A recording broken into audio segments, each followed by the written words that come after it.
What's up, everybody? I want to say sorry for being so late and dropping this video, but like I said, I had laryngitis. But my wife, she put some stuff together, some honey, peppermints and different stuff like that, and wrapped my neck up. She take care of me so good. And a couple hours later, my voice began to come back. It had completely went out. So now we're going to get into this episode. Now, we're going to fast forward this thing like 2.5 weeks later. Now, everybody working. Now, you already know Lako and Doc been in this prison, so they got a cushy job, on detail. So I'm going to kind of tell y'all about the night I had. See, in this prison, you can only use the phone at certain times. And me, I only use the phone twice a month because that Securus, that shit'll run your phone bill up into the thousands. So the last time I used the phone, my then girlfriend, now wife, she say she had ran into Juvenile. If y'all don't remember, Juvenile is the guy that got me in all this trouble. And she said, he was still on the run, but looked like he was still slanging, low-key hustling or whatever, because he was in a nice car, jewelry, pocket full of money. So he said, he was going to come through and drop off some money to her so she could send it to me. So that night, I went to the phone and called her to see how that went, see if he had to drop that little money off and, it was on his way to me. So instead of hearing that good news, I hear something else. So we on the phone talking for a while, and finally, she just break down and start crying. She tells me when he come over there, he started making her feel real uncomfortable. And then it got real drastic when he tried to push his way into the house. Now, she just crying and crying and crying and crying. And, I'm trying to console her, but, I'm in this motherfucker and I'm hurt, I'm pissed, I'm mad, I'm on fire. But I don't want to show them emotions. I'm just trying to calm her down. So after a while, I finally calm her down, and talk to her and smooth things out with her. And we get off the phone, and I'm walking back to my fucking cell pissed. So now I'm in my cell and I'm just talking to God and I'm like, please just let me get my hand on that boy for 10 minutes. I'm gone at this point. And all of a sudden I hear, yeah, that's what I'm talking about. Yeah, that's what I'm talking about. So we're going to go ahead and jump into that next morning. So about 4:30, they call for workforce because we eat before all the non-workers, all the high-risk inmates. So we eat about 4:30 and we in the field for 5 working. So I've been in the field for about 2 hours, zoned out in a whole nother world, still just thinking about this shit with Juvenile. You know what I'm saying? Then all of a sudden you hear boom, boom. So that's the guard shooting the shotgun in the air because this dude named Crazy Joe took off all his clothes, laid him on a barbed wire fence, and tried to escape. Now, this crazy motherfucker, not only did he not escape, but he hanging on the fence buck naked like a fucking scarecrow, cut the fuck up from the barbed wire fence. Now they get his stupid ass out the fence. Now they take all us and put us back in this little small ass fucking cell. Cause every time an incident happens, everybody gotta go on lockdown. Now everybody just in this small ass cell, pacing backwards and forward cause they mad as a motherfucker. The work they just started. Now, after about 2 or 3 long ass hours, they finally come in here and tell us y'all can go back to work in the field. So me and Noah, we take off because we know everybody gonna try to get to the good tools, the easy tools, you know what I'm saying? Now, when we walk in there, everybody just stop talking. Now, you know what that means. Either they talking about you or they just don't want you to hear what they talking about. So me and Noah, we don't even pay that shit no attention. We just grab our tools and head back out to the field.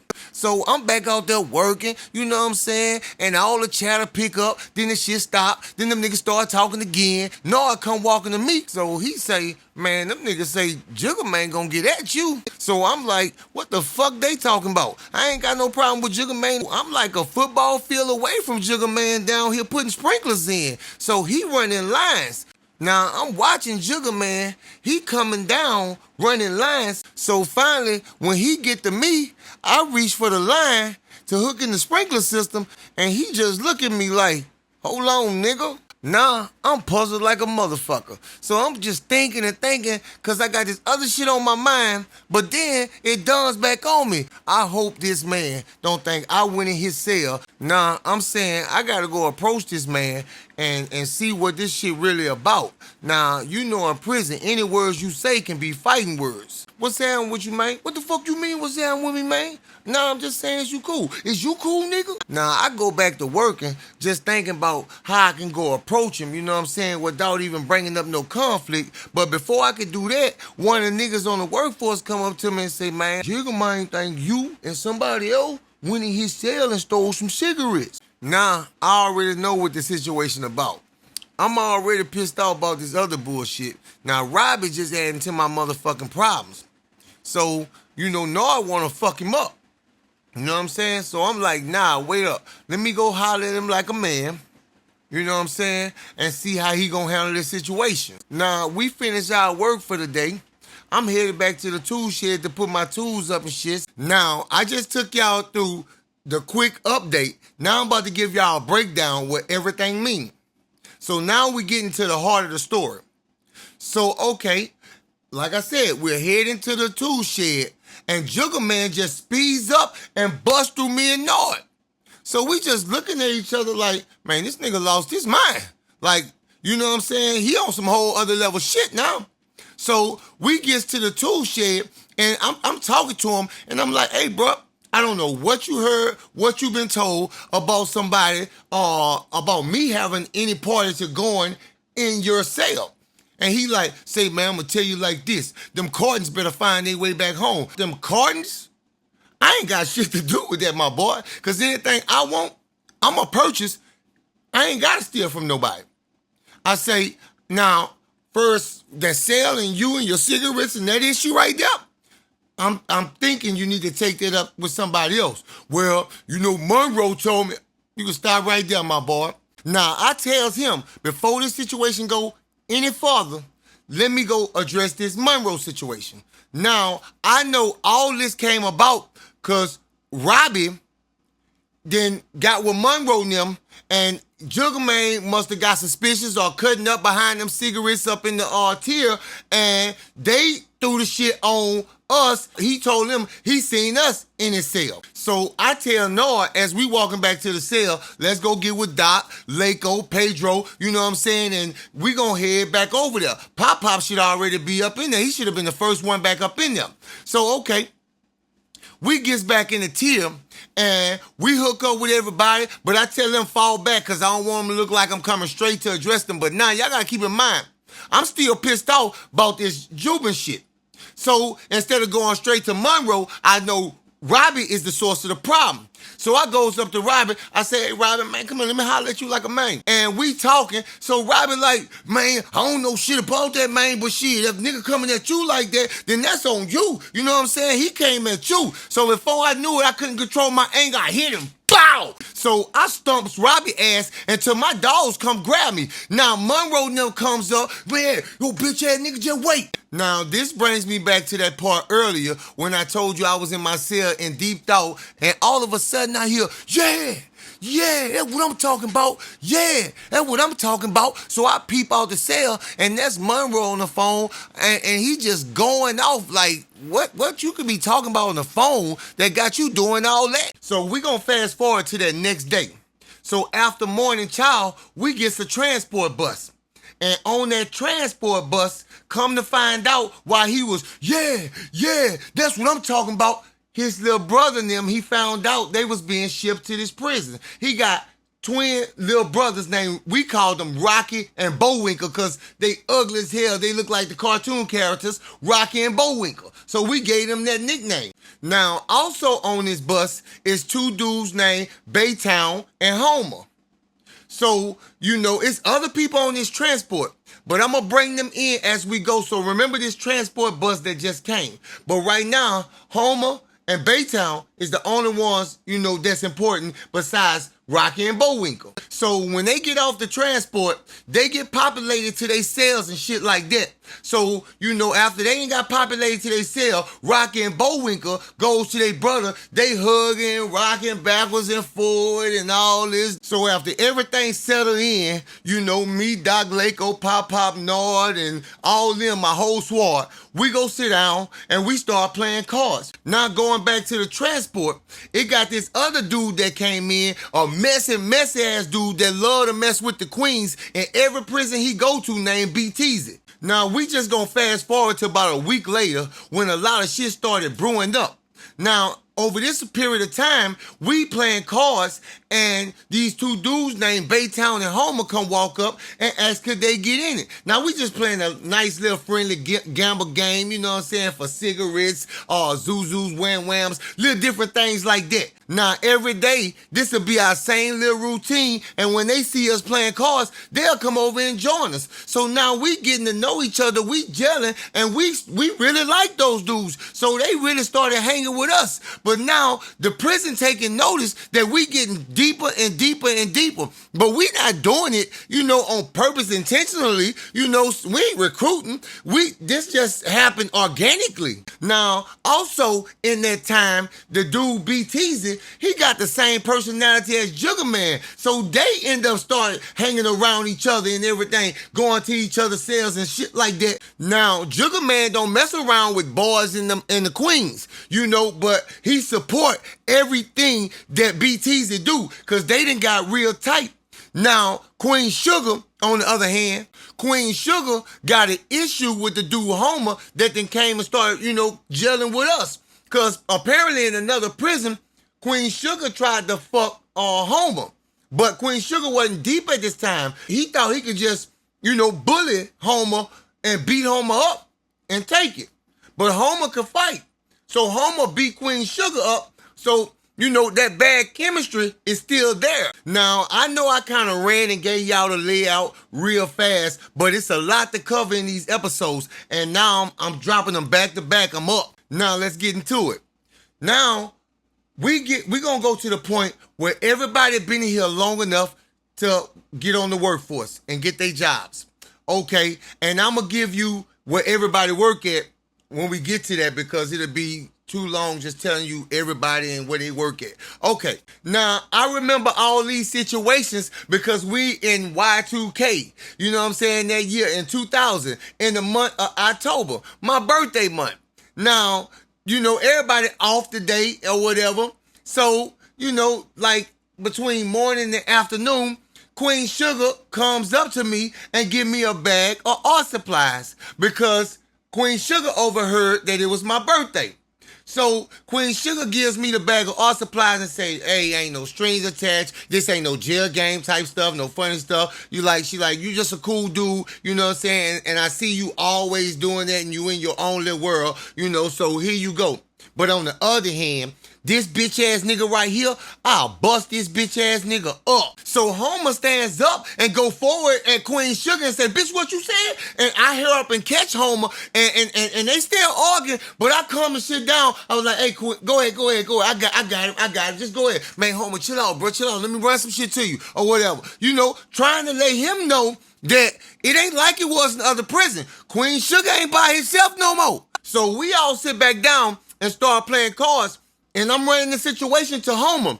While I'm running the situation to Homer, he listening and everything, and all of a sudden, G, watch out. So Monroe, Broomfield, Robin, Huckabuck, all them niggas had then ran on us and started stealing on us. So we trying to get back and catch our balance and get in position to fight. At this point, they got the upper hand because we sitting down. So we trying to maneuver this shit, but it ain't no hope because they got Rocket, Bullwinkle, Huckabuck, Monroe, Broomfield, Robin, and about two other dudes that they clicked up with. So they really getting the best of us at this time. Somewhere along in the fight, we end up getting them up off us. But they got that. But this shit ain't over. It ain't over with us, and it ain't over with them. So we're going to fast forward up to about Micho being back in the cell for 2 days. Now, Micho is the guy that Queen Sugar and, the whole Queen team lay around there and assaulted. So, ain't nobody really messing with him or paying no attention to him this day. You know what I'm saying? And all the way back there, by the last iron table, it's like a little section. It's different from all the other sections. It got like a little space here and a little space here that blocks the last table. So, Micho sitting back there by himself. Everybody else farther up to the front or in front they cells, Now, we observing the whole prison because, we had just had a fight. So we watching everybody. So we all just looking around and we see BTZ back there talking to Micho. So they just talking, it's calm. He go sit on side of Micho and whatever and talk to Micho, and Micho running it back with him. It looks like they know each other. So you see BTZ get up, like he about to walk off, and he turn around and uppercuts the fuck out of Micho. Now Micho dazed the fuck out. Now in front of everybody in the fucking tier, this dude turns Micho around, pull his clothes down, and you could tell he been doing this. This man spit on his hand, rub himself, and go on Micho, and Micho, get off me, bro, no. And Jugger Man walks over there and folds his arm up with a big old stick made out of a motherfucking knife, looking at everybody like, I wish y'all would come trying to help this nigga. He fully supporting BTZ running up in Micho. Now, keep in mind, they like 14 feet away from where the guards sit at. And the guards ain't never coming there. You ain't never hear like they attempting to do nothing. Micho on his own in this motherfucker. And for the next couple days, BTZ got Micho on his side.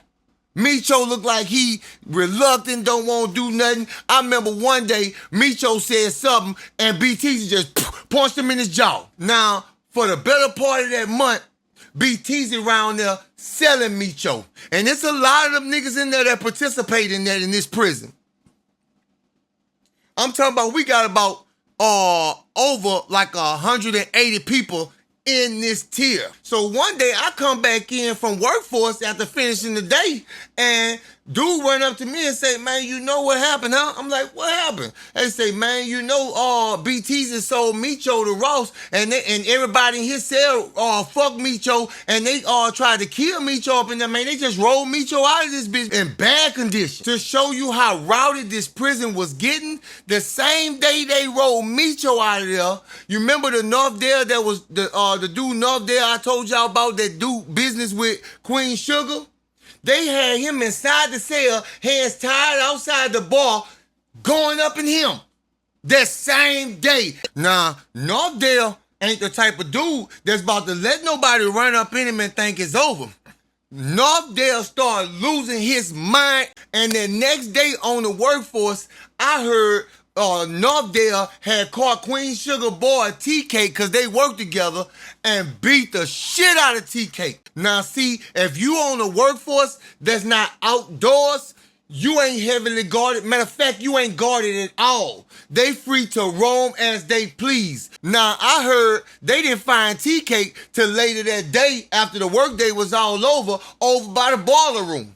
By himself, beat the fuck up and bleeding. See, that's the thing about the indoor workforce. They give them badges and they can roam through the prison as long as your badge, you supposed to be in that area. And they get a pretty wide area to roam in. Now, we gonna go up to 10 days before Thanksgiving. I couldn't wait to get to this part of the story. So we get a transport in. And guess who then got busted and got shipped to this prison? That bitch ass nigga Juvenile. We is gonna come back to this story, but first I want to tell you this. See my nigga Pop Pop? My nigga Pop Pop is good with his hands. He can fix anything you put in front of him, he can fix it. And he got good in with the head trustee and carpool. And we all put in transfers. So when we come back, I'm going to break everything down to y'all step by step. And I am going to drop another episode today. So I'll see y'all soon.